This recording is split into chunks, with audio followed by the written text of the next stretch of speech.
Bismillahirrahmanirrahim. Respected UAS, respected UASian and teachers, thank you very much and Assalamu alaikum. سب سے پہلے تو درخواست ہے کہ فرشتے میاں میں 20 منٹ میں ختم کر دوں گا, تو اس سے پہلے جو ہے نا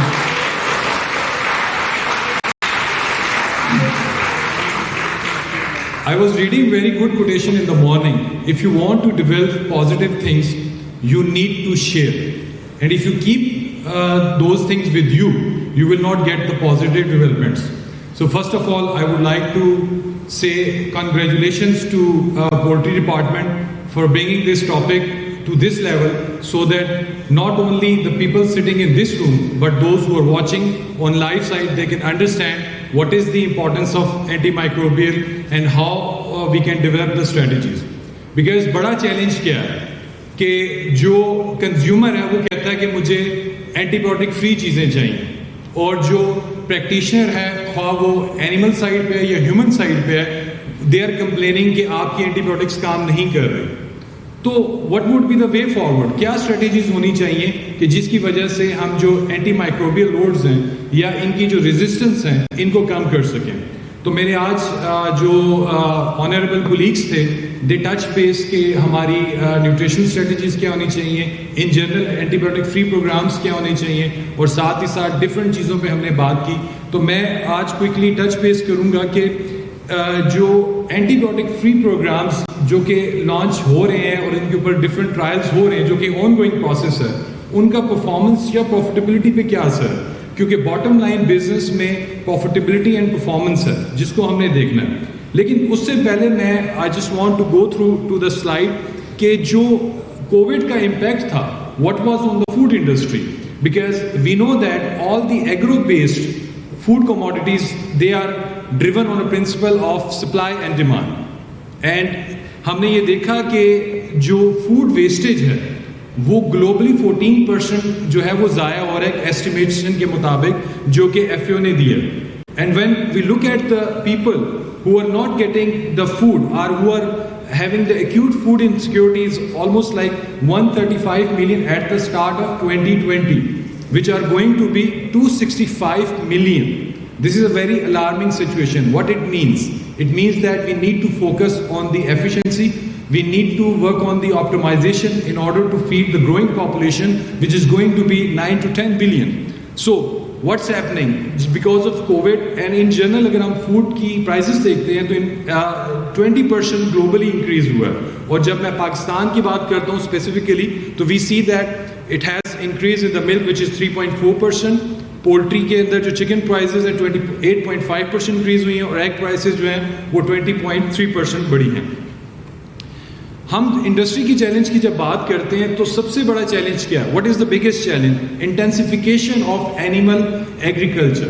واٹ اٹ مینس کہ ہم نے 20th سینچری میں we have seen that there is increase disease pressure because of intensification of animal population and medication used for many years to assist the animal. That was again a proven track record where these medicines were used to assist the animal, but medication used to control the zoonotic diseases like Salmonella, E. coli and Campylobacter, they are some diseases which were also being treated by the antibiotics.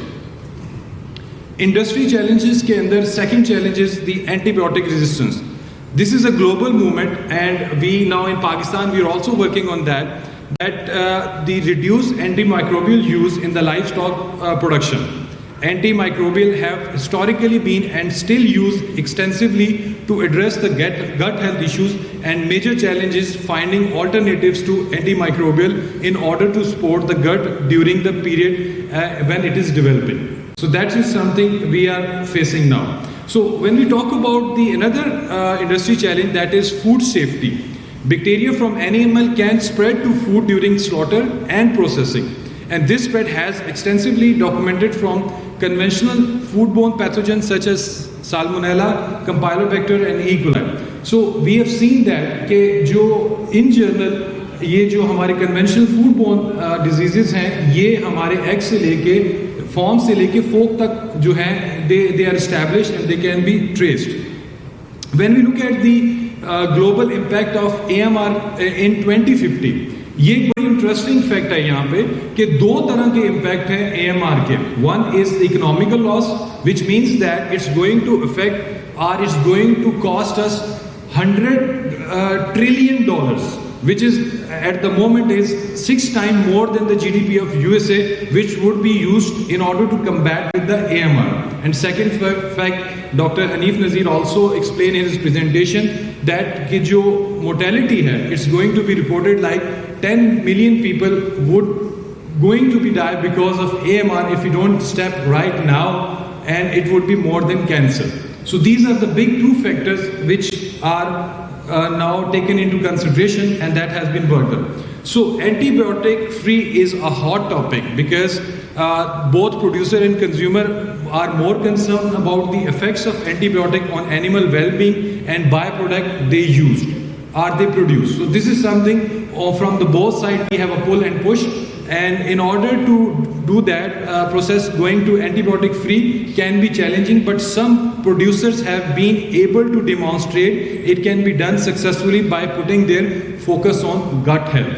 So in order to get your bird healthy, in order to get your performance and profitability, you need to focus on gut health. Scientists believe that 90% of diseases can be traced back to gut health and microbiome.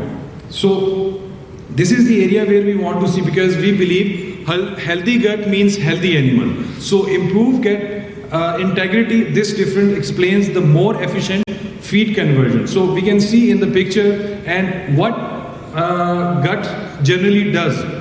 It works for the pathogen and exclusion, nutrient absorption, and it helps in the immune function.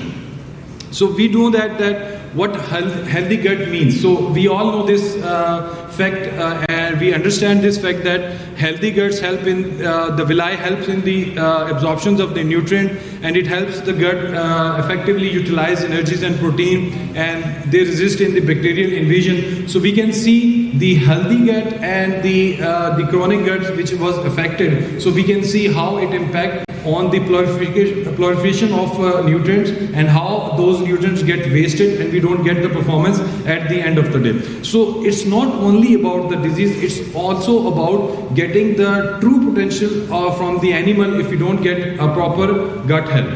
So when we look at the rehabilitating the intestinal microbiota, so we understand this, that normalizing the gut flora, enhancing microbial diversity, it is something important focus for us, and reducing the pathogen load. This is another area we need to focus on that, and decreasing the antimicrobial resistance and enhancing nutrient digestibility and improve efficiency. These all clubs and bring back performance and profitability. So when we look at the pictorial diagram of this, we understand the highly diverse microbiome and what it's happened when it's challenged with the antibiotic use or get the resistance, and what will happen when it rehabilitates. So which means that we need to care for the gut health and environment in order to get the proper results. How we are going to produce that antibiotic free, because there are different models and this is an ongoing process where is under work, but what we believe is that seed, feed, weed, antibiotic reduction and antibiotic free programs, these are the programs that we need to run.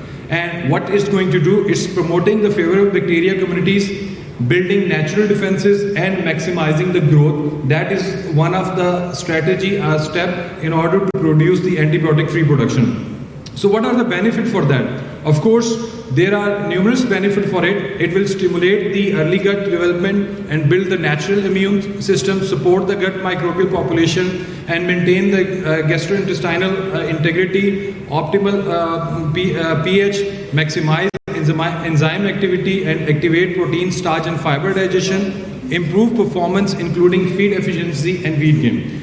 I understand most of the people who are from the industry, they understand these are the benefits which are very critical and important in order to get performance and profitability at farm level. So all these things are backed up by research, and the company which I am representing, they were claiming from 1980 that we should work on the antibiotic free, and till today we have a lot of programs which are backed up by research, and they are significantly implemented in different parts of the world. So I just quickly give overview of the impact of the mannan-rich fractions on antimicrobial resistance. So you can see that there is a tremendous improvement against different antibiotics by using the MRF. So if we continue doing those practices, we can get better results in our industry. So when we talk about factor influencing microbiome diversity, we understand age, breed, gut region, maternal factors, sex, housing, hygiene, medication, temperature, litter, and location. These all are the factors which affect the microbiome diversity. But one of the area where we can work and improve the things is the feed. And we can work on, as Dr. Athar mentioned, that there are strategies, there are ways through which we can improve the supplement. Through natural supplement, we can improve the gut integrity, we can bring back the consistency, we can be flexible, and these are the factors that we can control through nutrition.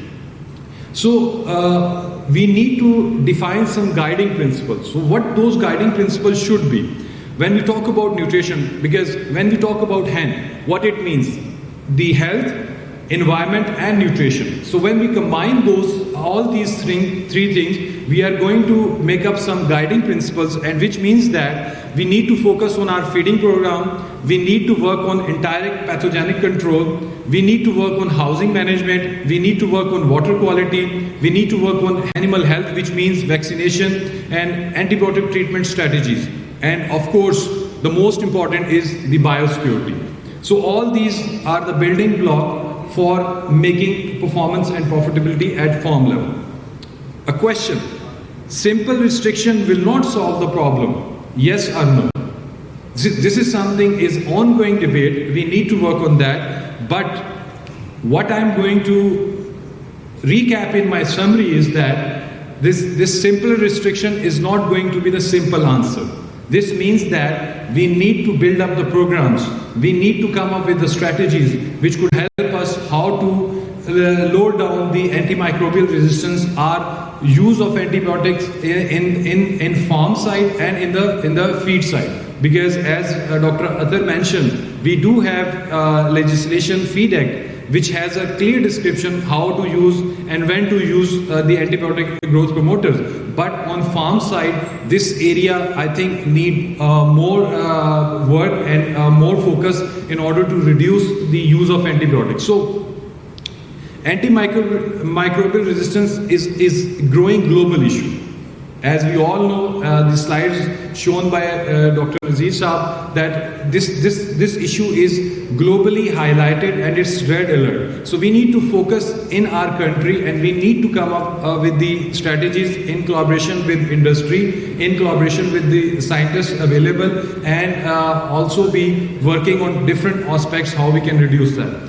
Reducing AMR is a multifactorial process, and as I mentioned that health, environment, nutrition, all these need to work on multifactorial levels in order to get the better